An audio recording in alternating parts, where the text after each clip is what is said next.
Zéro limite, vérité intégrale, humour total, le podcast de développement personnel comme vous ne l'avez jamais vu. Le sujet du jour, vous le connaissez. Connaissez même trop bien. Je vais vous mettre sur la piste.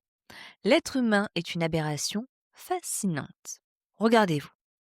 Au quotidien, vous êtes des tueurs de dragons, vous survivez à un contrôle fiscal, vous élevez 3 enfants qui hurlent dans un T3, vous gérez des crises existentielles au bureau, vous trouvez des solutions quand tout s'effondre, vous êtes des gladiateurs. Rien ne vous arrête. Vous mangez du stress au petit déjeuner. Et pourtant, il suffit d'un truc, un seul, un SMS qui dit c'est fini. Ou pire, Michel de la Compta qui ne vous dit pas bonjour à la machine à café. Et là, c'est le drame. Vous voyez de quoi je parle? Le gladiateur s'évapore, piouf. En 3 secondes chrono, vous vous transformez en flaque. Une flaque d'eau tiède et morveuse sur le carrelage. Il n'y a plus de colonne vertébrale. Il n'y a plus de dignité. Vous êtes là, étalé sur le sol, à vous demander pourquoi la vie est si cruelle. Et ça, c'est quand même incroyable. On est capable de survivre à une pandémie mondiale, mais on s'effondre parce qu'on a été blessé par un vu sur WhatsApp. Le rejet. Vous voyez, je vous avais dit que vous reconnaîtriez cette blessure. Le rejet, c'est la kryptonite du guerrier moderne. C'est capable de transformer Hercule ou Xena la guerrière en Bob l'éponge dépressif. Le pire, c'est vraiment ce moment avec le téléphone. T'as envoyé ton message, un truc important, un truc risqué, et là tu vois des bulles, des petits points qui bougent tout seuls. C'est l'espoir.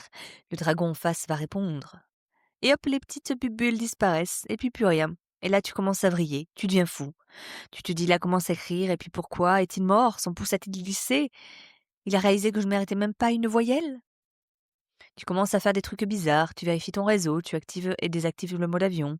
Tu secoues ton téléphone comme si le message était coincé dans le tuyau, comme une vieille bouteille de ketchup. Allez, sors, réponds-moi! C'est terrible. T'es un adulte, tu paies tes impôts, tu as le droit de vote, mais là, à 23h, un dimanche soir, tu es à fixer un écran noir en priant pour une notification. T'as honte de toi, tu te sens tout petit. Tu es en attente de validation comme un logiciel qui bug. Aussi, je préfère te le dire de suite. Si la personne ne te rappelle pas, ce n'est pas l'évidence qu'elle est éblouie par ton rayonnement, que tu es un soleil, qu'elle t'a regardé trop longtemps et qu'elle s'est brûlé la rétine et qu'elle ne peut plus écrire sur son clavier. Pas du tout. Simplement, la personne, si elle ne te répond pas, c'est que tu ne l'intéresses pas. Tout simplement.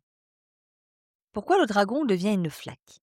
Parce que face au rejet, ce n'est pas l'adulte qui réagit. C'est l'enfant de 4 ans à l'intérieur de toi. L'adulte, il s'en fout de Michel et du SMS. Il sait qu'il y a 7 milliards d'humains et d'autres opportunités. Mais l'enfant, lui, il entend. Tu vas mourir seul, abandonné dans la forêt. Alors votre boulot, c'est d'arrêter de laisser le volant à l'enfant. Le rejet, c'est juste la vie qui a fait le tri sélectif. C'est une protection. Si ça ne répond pas, si ça dit non, c'est que ce n'était pas la bonne porte. Arrêtez de gratter à la porte fermée et redevenez ce dragon. Vous avez mieux à faire que de vous liquéfier. Mon conseil, pour que tu ailles plus loin, commence par dissocier l'offre de l'identité. Quand quelqu'un dit non, il rejette ta proposition ou ton projet. Il ne rejette pas ta valeur intrinsèque. Ensuite, parle au pilote, c'est-à-dire ton enfant intérieur. Quand la douleur monte, rassure la part de toi qui panique au lieu de chercher la rassurance chez l'autre. Enfin, applique la règle du suivant. Adopte la mentalité d'abondance. Dis « merci pour l'info » et tourne la tête vers la prochaine opportunité.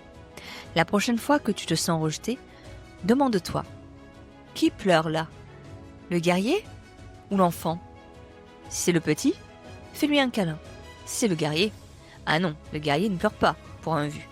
Il passe au suivant. Et surtout, il reste digne de lui-même. Donc garde ça en tête, lève la tête, garde ton amour propre, avance et sois confiant. Rien n'est là pour te détruire. À la semaine prochaine.